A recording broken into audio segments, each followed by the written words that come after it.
Ink Ribbon. So, as you may have heard, there was a relaunch of the PlayStation Plus service, now Premium or whatever it's called, and I wasn't excited until I found out that some of the PS1 games were actually getting trophy support. And I'm sure your immediate reaction was the same as mine. Oh my god, I can get a platinum in Metal Gear Solid, or Tomb Raider, or, of course, Resident Evil. Well, it was a surprise that Resident Evil Director's Cut was included, but unfortunately it didn't come with any trophies, and I hate to be the bearer of bad news, but it's probably not going to happen. Maybe it will, but don't count on it. But what if it did? Unless Capcom got a team of programmers to dig up the code and set up the trophies, I don't think it's gonna happen.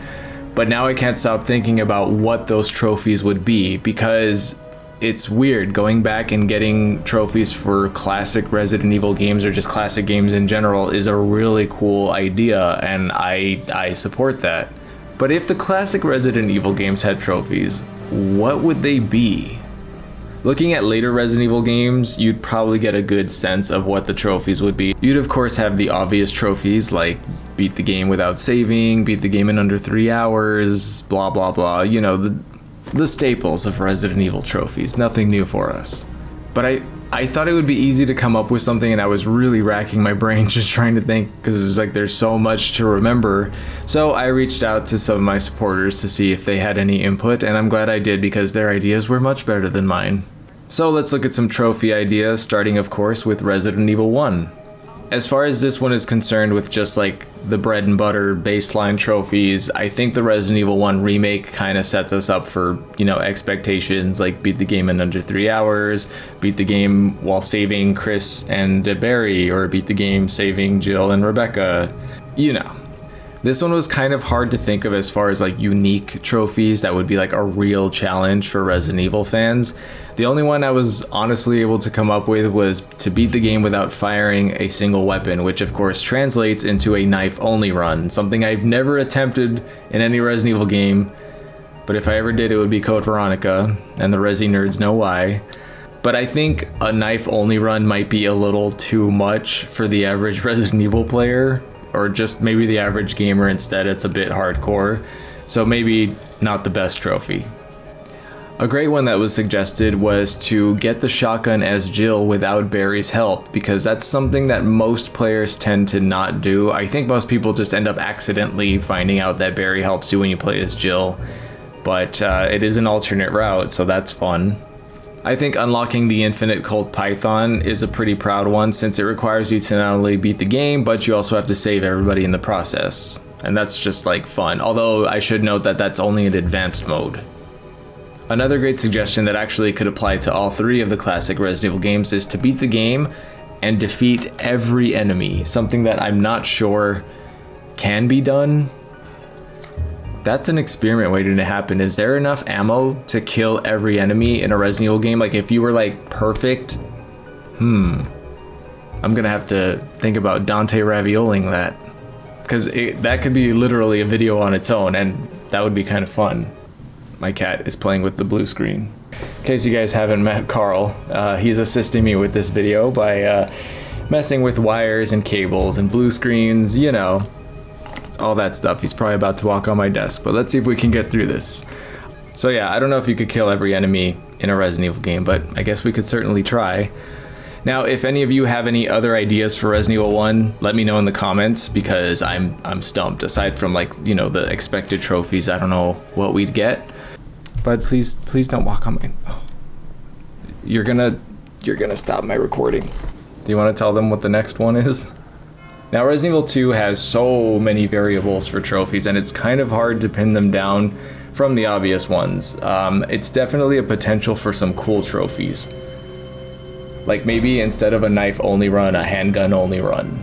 I don't know. I'm just spitballing here. Okay, can I get through this video without Carl turning stuff? Oh, you're gonna knock stuff off my desk now.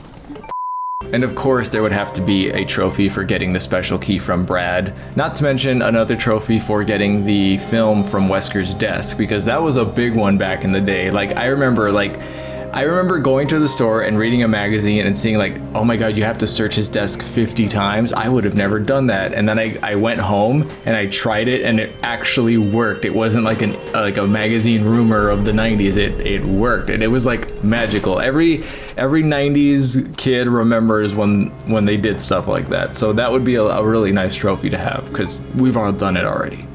I think another great one would be unlocking the special room in the laboratory where you have to do the fingerprint in scenario A and then the second fingerprint in scenario B.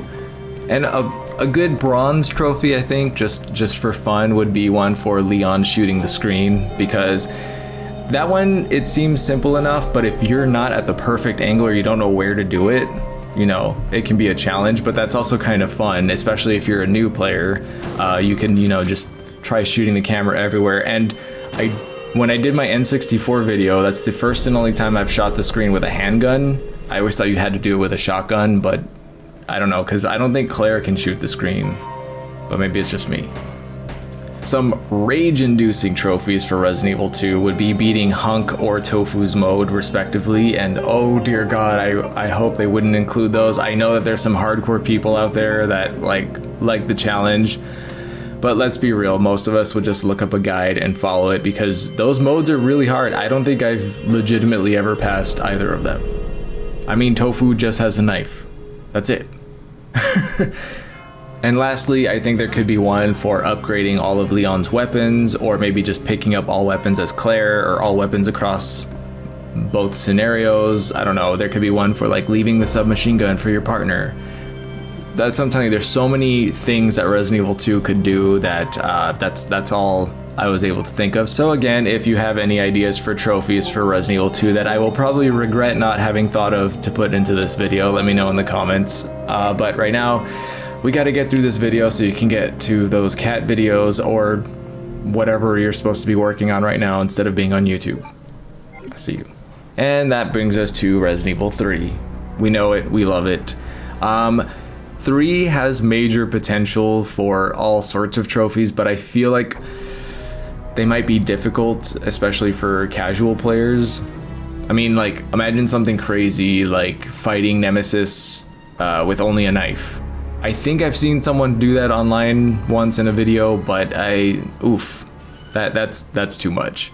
One trophy I think is major bragging rights is reading Jill's diary. And in case you don't know why that's a big deal, is you have to collect every single file in the entire game, which some of them are so missable it's not even funny. I mean, I've literally only done that legitimately once, where because once you get the last file, which is right before the final boss fight, I think it just magically appears. Like, it's like, here's Jill's diary, and then you can read it. And I just remember it being very difficult, and you know, because you have to backtrack, which is like crazy for Resident Evil. Like, for example, when Dario locks himself in the thing, if you go to the RPD and then when you come out it's nighttime, if you go back, then he's there and he, you know, has a file for you. It's stuff like that, very missable files that, you know, that's why it would make a good trophy. Killing Nemesis at every opportunity is another one, but again, I think for some people that might be very difficult, especially if you do it on hard mode, because as you know, only on hard mode. Don't bite my monitor, I swear to God. No, absolutely not. As you guys know, defeating Nemesis on hard mode is the only time he drops stuff, so like that would be a really great way for new players to experience dropping everything that the Nemesis can drop for you, including special weapons, and the final one, which is infinite ammo. Yay! For one weapon, but still, I mean, that's pretty cool, right? That would make a good trophy. And since I mentioned it earlier, I think going back to Dario after the RPD would be a good one. Like, just to see that he's being eaten and you're like, oh no, like, you know, because there's a lot of people who don't know about that. Because again, backtracking in Resident Evil is not really normally, I guess it is a thing, but not like that, like where it actually changes. But I'm almost done with this video, please. Another one mentioned that would be a really great trophy, although I don't know how they would implement like setting it off, is if you were able to, across I guess, multiple playthroughs, select every possible option when you're given like the quick time choice events or whatever they're called, the Nemesis, because a lot of people don't know how much those actually affect the game, because there's some places you literally never see if you always pick the same things, and it can change some of the story. Like, I mean, one of them Nikolai lives, one of them Nikolai dies, one of them you get the ending with Barry, one you get the ending with just Carlos. So there's like different things. There's also the one where Carlos has to shoot Murphy. There's another one where Nikolai shoots Murphy. It's, you know, so to get the player to see all the possible choices, I think would be a really great one.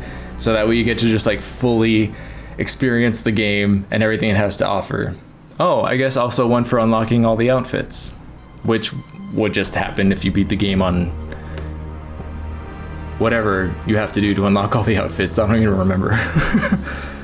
Now, there could definitely be some trophies related to mercenaries, especially like if you want to get extreme about it, like beating mercenaries as Nikolai, which I think I did once, but his is actually kind of cool though, because when you kill a zombie with a knife, I think you get like 42 seconds, which is just insane. And there's some really cool videos of people playing as Nikolai in mercenaries online that I would recommend checking out. But again, that's where you have to factor in from a game company's perspective, is like some people just are not going to be able to get those trophies, and it's like, you know, it's kind of unfair.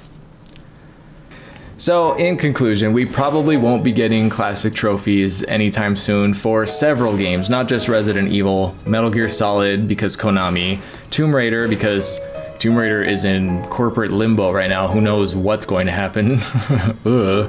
But just imagining like PS1 games with trophies got me so excited, because I don't know if you guys know, but I am quite the trophy whore. I love getting trophies. It's satisfying. I love getting platinums because I feel like I get to really just like enjoy a game. I'm not a trophy whore enough that I've like gone out and bought like the Hannah Montana game that you can get a platinum in like an hour, but I've almost. Man, nostalgia is one hell of a drug, isn't it? Okay guys, well that's the video that I have for this week. I am working on a couple other things, but I just wanted to get this video out because I have to express my gamer thoughts to you guys, and then you can express them back to me, and we just sit in our little bubble of awesomeness, just being like, oh my god, Resident Evil, it's so cool. We're better than most people. But I don't know. Besides Resident Evil, are there any other PS1 games that you would be like, oh my god, like if there was trophy support, you'd just like jump on board? And also, why does Nintendo not have achievements or trophies or anything? Like, Nintendo badges, why not? Like, imagine if there was like achievements for catching all the Pokemon in a game or something. Like, I don't know, but then maybe it would become like addictive. Are you guys, that's another question. How many of you guys like are like really into trophies, and how many of you aren't? Because I feel like trophies are one of those things, you're either really into getting trophies or you don't care at all. So which are you? What PS1 games would get you excited to have trophies, you know, or just being released again because, again, nostalgia. Oh my god, I am so tired. Okay, now I'm not even gonna tell you to like and subscribe. Just go drink water, please, and go enjoy your day. And if it's late, then enjoy your night. And go to bed. I'm Kai Morgan, and as always, thanks for watching Ink Ribbon. And a very special thank you to all of my Patreon supporters and YouTube members. Your extra support means the world to me and helps me keep making content for you guys.